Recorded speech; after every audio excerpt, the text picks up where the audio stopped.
প্রিয় শিক্ষার্থী ও শ্রোতা, আসসালামু আলাইকুম রহমতুল্লাহ।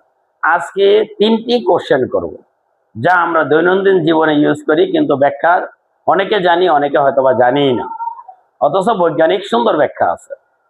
এক নম্বর কোশ্চেন হলো যে বাস, তারপরে রেলগাড়ি, প্রাইভেট কার অর্থাৎ আবদ্ধ যে গাড়িগুলো আছে, সেই গাড়িগুলোর যখন গতিশীল থাকে তখন যাত্রীদেরকে মশা কামড়াচ্ছে।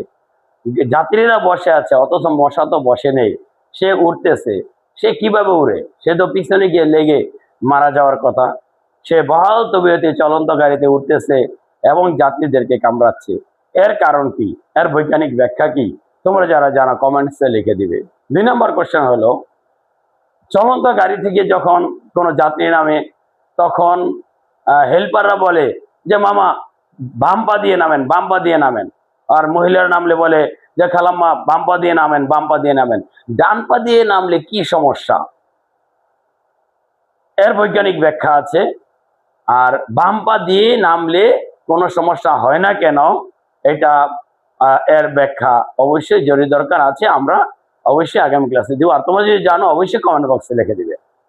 3 নম্বর কোশ্চেন হলো, গতিশীল ঘোড়া থেকে যখন একজন যাত্রী মানে ঘোড়ার উপরে যিনি সাওয়ার করে আছেন, তিনি যদি উপরে লাফ দেন, তাহলে উনি কি ঘোড়ার উপরে পড়বেন না পিছনে পড়ে যাবেন, ঘোড়া সামনে চলে যাবে?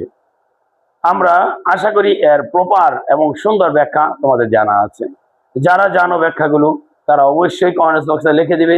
আর যদি না জানো তাহলে আগামী ভিডিওর জন্য তোমরা অপেক্ষা করো, এবং আগামী যে ভিডিওটা দিব এই ভিডিওতে সম্পূর্ণভাবে আমরা এই 3টা কোশ্চেনের বৈজ্ঞানিক ব্যাখ্যা কমপ্লিটলি দিয়ে দিব। আবার বলছি যে 3টা কোশ্চেন। 1 নম্বর কোশ্চেন হচ্ছে ড্রাইভার, 1 নম্বর কোশ্চেন, ড্রাইভার যাত্রীকে কেন বলে বাম পা দিয়ে নামুন, বাম পা দিয়ে নামুন, ডান পা দিয়ে নামতে নিষেধ করে কেন?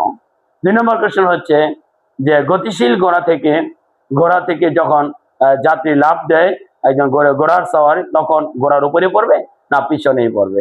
আর 3 নম্বর কোশ্চেন হলো যে বাস, তারপরে ট্রেন, মেট্রো রেল আছে, তারপরে যে প্রাইভেট কার, নোহা, এসব গাড়ির ভিতরে মশা বহাল তবিতে উঠতেছে। অর্থাৎ গতিশীল যখন গাড়ি গতিশীল থাকে তখন মশাগুলো বহাল তবিতে উঠতেছে, মশায় কামড়াচ্ছে, অথচ যাত্রীকে মশায় কামড়াচ্ছে, অথচ মশাগুলো পিছনে লেগে মরে যাচ্ছে না কেন? বহাল তবিয়তে এই চলন্ত গাড়ির মধ্যে মশাগুলো কিভাবে উঠতেছে, এর বৈজ্ঞানিক ব্যাখ্যা ইনশাল্লাহ আমরা আগামী ভিডিওতে দিয়ে দিব। ততক্ষণ পর্যন্ত অপেক্ষা করো।